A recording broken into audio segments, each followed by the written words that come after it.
Hi, my name is Jesse, lead pastor for Two Rivers Bible Church. Welcome to today's reading. Our reading will be The Polar Express by Chris Van Allsburg. This is brought to you by the Gonzales Chamber. On Christmas Eve, many years ago, I lay quietly in my bed.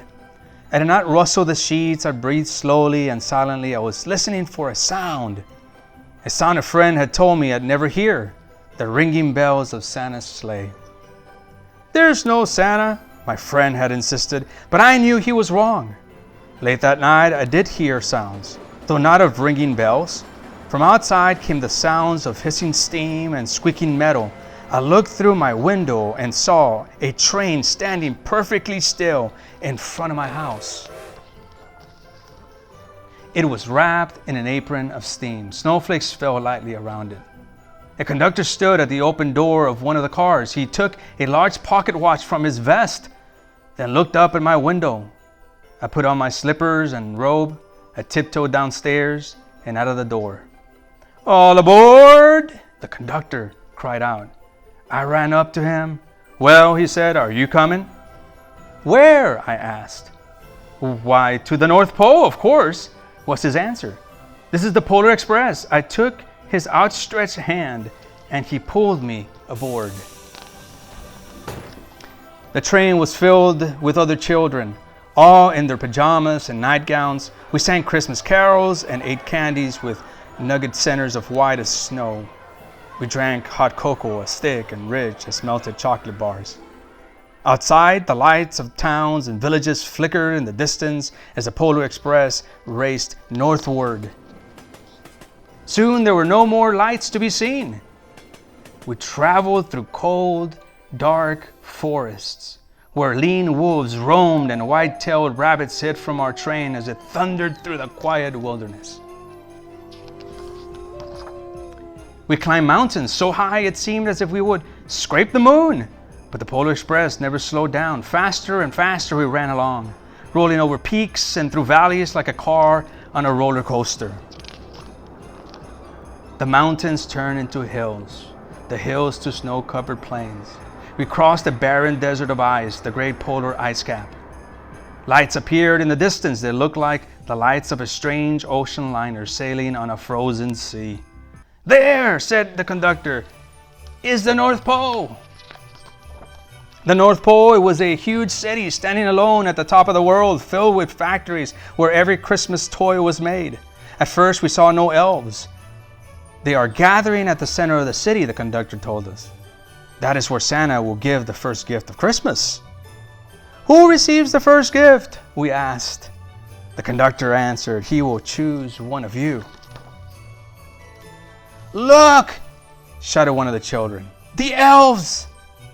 Outside, we saw hundreds of elves as our train drew closer to the center of the North Pole. We slowed to a crawl. So crowded were the streets with Santa's helpers. When the Polar Express could go no further, we stopped and the conductor led us outside. We pressed through the crowd to the edge of the large open circle. In front of us stood Santa's sleigh. The reindeer were excited. They pranced and paced, ringing the silver sleigh bells that hung from their harness. It was a magical sound, like nothing I'd ever heard. Across the circle, the elves moved apart and Santa Claus appeared. The elves cheered wildly. He marched over to us and pointed to me, said, "Let's have this fellow here." He jumped into his sleigh. The conductor handed me up. I sat on Santa's knee and he asked, "Now what would you like for Christmas?" I knew that I could have any gift I could imagine. But one thing I wanted most for Christmas was not inside Santa's giant bag. What I wanted more than anything was one silver bell from Santa's sleigh. When I asked, Santa smiled. Then he gave me a hug and told an elf to cut a bell from the reindeer's harness. He stood holding the bell high above him and called out, "The first gift of Christmas!" A clock struck midnight as the elves roared their approval. Santa handed the bell to me, and I put it in my bathrobe pocket. The conductor helped me down from the sleigh. Santa shouted out the reindeers' names and cracked his whip. His team charged forward and climbed into the air. Santa circled once above us, then disappeared in the cold, dark polar sky. As soon as we were back inside the Polar Express, the other children asked to see the bell. I reached into my pocket, but the only thing I felt was a hole. I had lost the silver bell from Santa Claus' sleigh. "Let's hurry outside and look for it," one of the children said, but the train gave a sudden lurch and started moving. We were on our way home. It broke my heart to lose the bell. When the train reached my house, I sadly left the other children. I stood at my doorway and waved goodbye. The conductor said something from the moving train, but I couldn't hear him. "What?" I yelled out. He cupped his hands around his mouth. "Merry Christmas!" he shouted, and the Polar Express let out a loud blast from its whistle and sped away.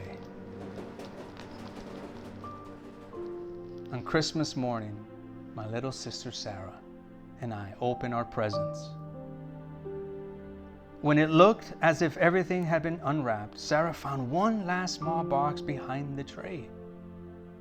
It had my name on it. Inside was a silver bell.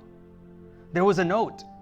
"Found this on the seat of my sleigh. Fix that hole in your pocket. Signed, Mr. C."